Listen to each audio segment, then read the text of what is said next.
BC సంక్షేమ సంఘ రాష్ట్ర అధ్యక్షులు కేసిన శంకర్రావు జన్మదినోత్సవాన్ని పురస్కరించుకుని స్థానిక రైల్వే స్టేషన్ వద్ద గల శ్రీ శివలింగేశ్వర భక్త బృంద సేవా సమితి కార్యాలయం వద్ద పేదలకు అన్నదాన కార్యక్రమాన్ని బీసీ సంఘ నాయకులు నిర్వహించారు. ఈ సందర్భంగా శంకర్రావు బీసీ సంఘీయులకు అందిస్తున్న సేవలను కొనియాడారు.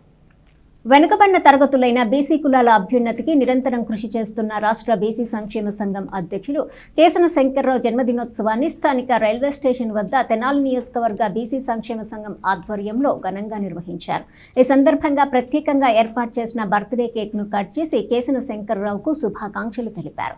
తదనంతరం అన్నదాన కార్యక్రమాన్ని నిర్వహించారు. ఈ సందర్భంగా నాయకులు మాట్లాడుతూ భవిష్యత్తులో కేసన శంకర్రావు అత్యున్నతమైన అధికార పదవులు అందుకోవాలని ఆకాంక్షించారు. ఈ కార్యక్రమం జొన్నాదుల వెంకటేశ్వరరావు, కుర్రా శ్రీను, వంగర సత్యనారాయణ, శివనాగేశ్వరరావు, పోతురాజు తదితరులు పాల్గొన్నారు. ఈరోజు ఆంధ్రప్రదేశ్ రాష్ట్ర బీసీ సంక్షేమ సంఘ అధ్యక్షుడైన కేసన శంకర్రావు గారి 70వ జన్మదినోత్సవం సందర్భంగా స్థానిక రైల్వే స్టేషన్ ఏరియాలో పేద ప్రజలకు అన్నదానం చేస్తున్నాము.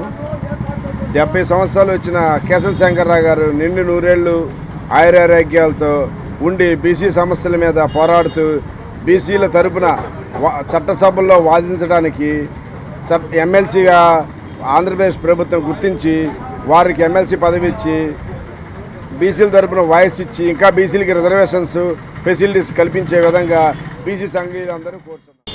అభివృద్ధి పథకాలు కానివ్వండి, సామాజిక గుర్తింపు కానివ్వండి, మరి ఇలాంటి వాటి కోసం వారికి ఉన్నతమైన స్థానాన్ని కల్పించేదానికోసం సమాజంలో మరి వారు చేసే కృషి మరువలేనిది. మరి ఈరోజు 70వ పుట్టినరోజు సందర్భంగా ఆయనకి మరి అందరూ ప్రజల ఆశీస్సులు ఉండాలని, ఆయన ఇంకా నూరేళ్ళు చల్లగా జీవించి ఇంకా మరి బీసీలకి ఉన్నతమైన స్థానాన్ని కల్పించాలని